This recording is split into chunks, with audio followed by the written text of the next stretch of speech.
The episode of the Joe Rogan Experience podcast featuring Donald Trump is one of the most extensive and in-depth interviews in which the former U.S. president talks about his life journey, political career, key decisions, and views on American society and politics. As always, Joe Rogan keeps the pace lively, giving Trump space to tell his version of events and often allowing controversial topics to be thoroughly explored. In the beginning, Joe Rogan and Donald Trump discussed the fact of the interview itself, exchanging brief reflections on the intense political scene and the public attention that surrounded Trump. Trump shares how the show The Apprentice became a symbol of broad fame and pop culture for him, explaining that at the height of the show's popularity, he was offered an extended contract for several more seasons. However, he decided to leave the show for his presidential campaign. This decision, he says, was not an easy one. He felt ready for a greater challenge, but expected to face serious criticism and new obstacles, knowing that transitioning from business and television to politics is always risky. Trump mentions that his ratings were already high at the beginning of his campaign, which gave him confidence. Nevertheless, the media, which previously supported him as a public figure, began to criticize him as he entered the political arena. In particular, he noticed that the support he had from prominent figures like Whoopi Goldberg and Barbara Walters eventually transformed into coordinated criticism, which he believes resulted from pressure from the left-wing establishment. In this context, Trump points out that many journalists who had once spoken neutrally or positively about him started to use his statements and actions against him, and this drastically changed how the public perceived him. He goes on to share his impressions from his first day at the White House, when he was officially sworn into office. Trump describes the day as a blend of sacred and awe-inspiring emotions.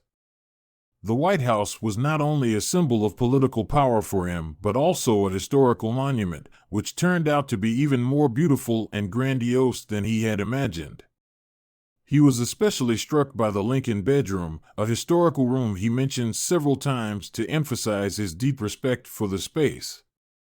His initial steps as president were accompanied by a sense of responsibility and pressure from those who doubted his competence as a newcomer from the business world.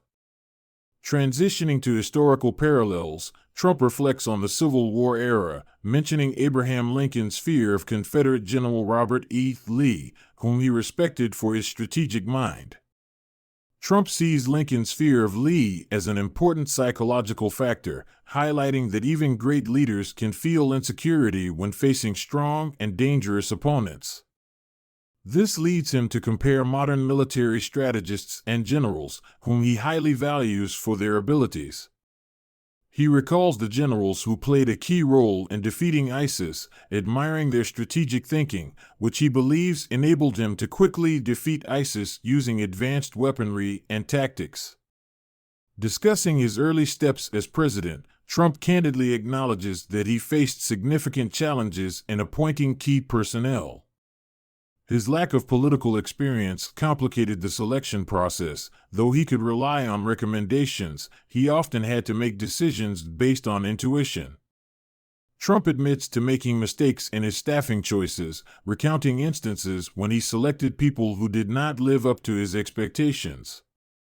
He sees these mistakes as inevitable because politics is a field where people often pursue their own interests and do not always prove to be reliable partners. He refers to examples from New York, where many successful individuals were willing to risk everything for the opportunity to hold high office despite the difficulties of working with him, explaining that political resilience and the readiness to make tough decisions are essential qualities in politics, along with competence.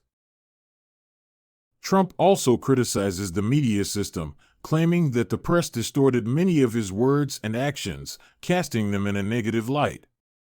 As an example, he recalls instances when journalists compared him to Hitler, which he finds offensive and unacceptable. According to him, such comparisons became part of a strategy against his administration.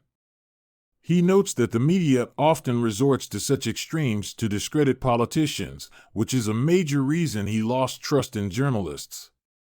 He argues that his supporters were also hurt by these distortions, and he now believes it is important to convey his position directly, without intermediaries.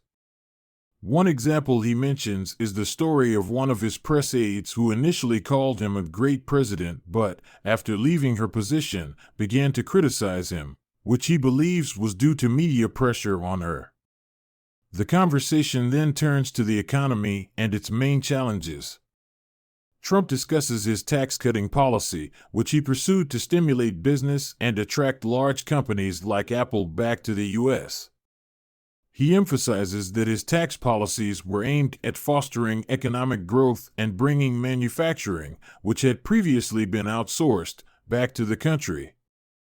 He also discusses the impact of the COVID-19 pandemic on the economy, noting that with low taxes, businesses were better positioned to recover the economy, which, in his view, could have prevented a depression.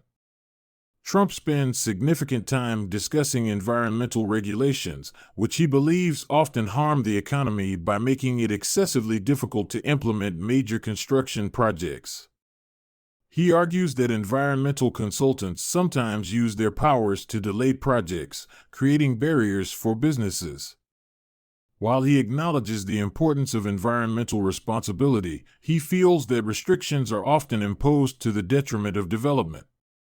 Shifting to foreign policy issues, Trump talks about his vision for relations with China and Russia, which, in his opinion, should be built on mutual respect and economic balance. He stresses the importance of trade tariffs to protect American interests, citing his policy of imposing high import tariffs, which, he believes, help stimulate domestic production. He also recalls his meeting with Xi Jinping and discusses issues of environmental pollution and China's impact on the environment.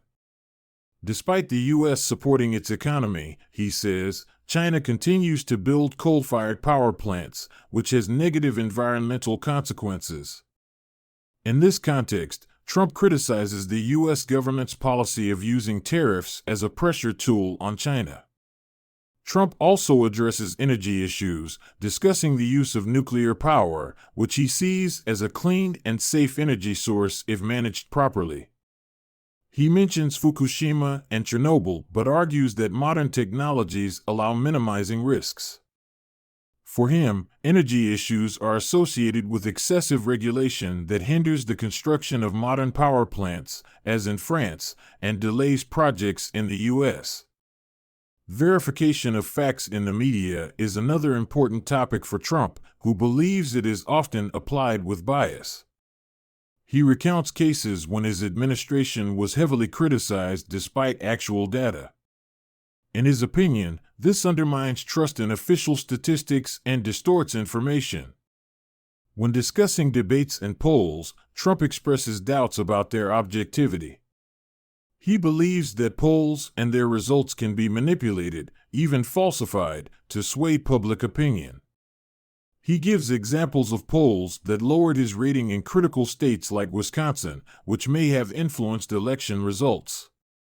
He suggests that ensuring fair elections requires tighter control over the voting process and supports the use of paper ballots instead of voting machines, which may be susceptible to manipulation. Trump ends the interview by discussing the future of the U.S., emphasizing the importance of strong and independent leadership. He thanks Joe Rogan for the opportunity to openly discuss numerous topics he considers essential to the country's future, emphasizing that such dialogues allow for a real picture of events and the expression of his position without media interference.